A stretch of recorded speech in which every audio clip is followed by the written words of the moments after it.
For the next part, we're going to look at the toolbar and the command entry, which are right here in this top left sort of panel.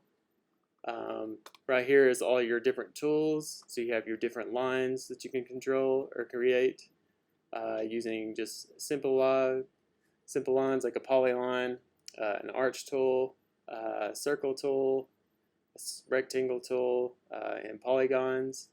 You also have creating planes or just flat surfaces from either 3 or 4 corners. You can fillet your surfaces, so if you have an edge or a surface that you want to have like a curvature to, that's what that'll do.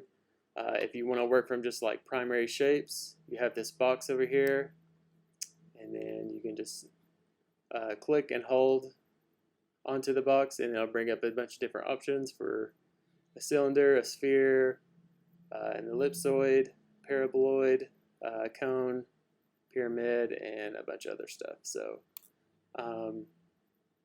and then right next to that, where you see these two spheres sort of conjoined, it automatically defaults to the Boolean union.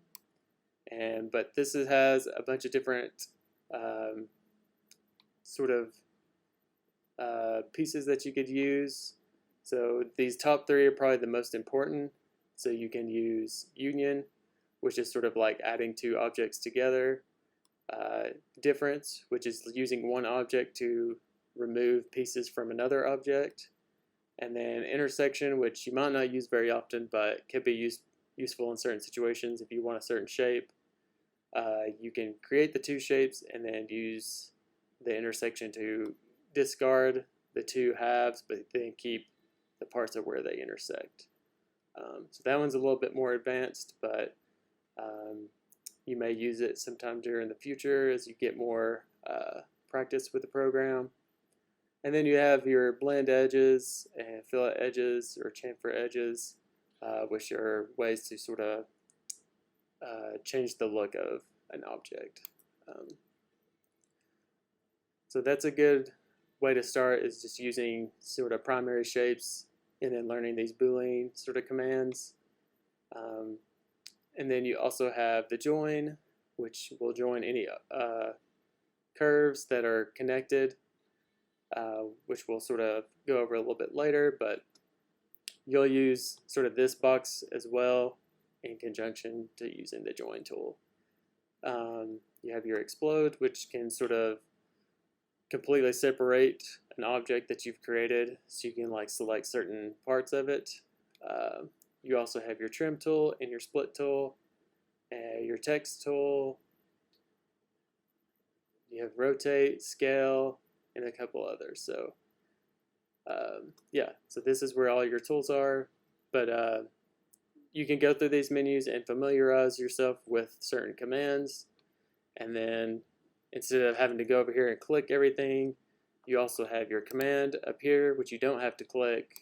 But so if I click down here, you can see it's not selected. But as soon as I start to type Boolean, you can see I didn't quite spell it right, but it brought up a bunch of different sort of suggestions of things that I want. And that helps you sort of work a little bit faster. So if I wanted to do union, I can type in Boolean and it'll give me split, interface, difference, or union. If I just type in union, Boolean union will be the first one I get. So using the command works really well when you're trying to sort of work a little bit faster. So you're not having to switch between your keyboard and your mouse so frequently.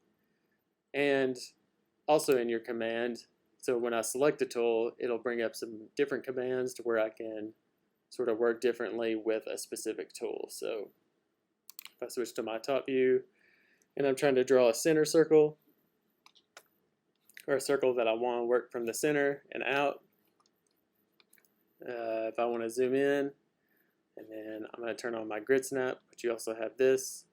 Up here I would only keep grid snap and gumball on to start off with, but you can always turn these off if you need to. But so if I have grid snap, then you can see I'm like snapping to my grid even if I'm not specifically placed in a certain area that I want to start with. So if I want to work specifically from the very center, I'll use the grid snap to go to the very center. And once I click, you can see I can just click and drag my mouse out. And then it gives you some different commands to either work from. So I'm working on the radius. You can do diameter, orientation, circumference, or area. You can click cancel or done if you're finished drawing. And you have like a specific measurements that you want. So if I do 22, you can see it snapped to 22, a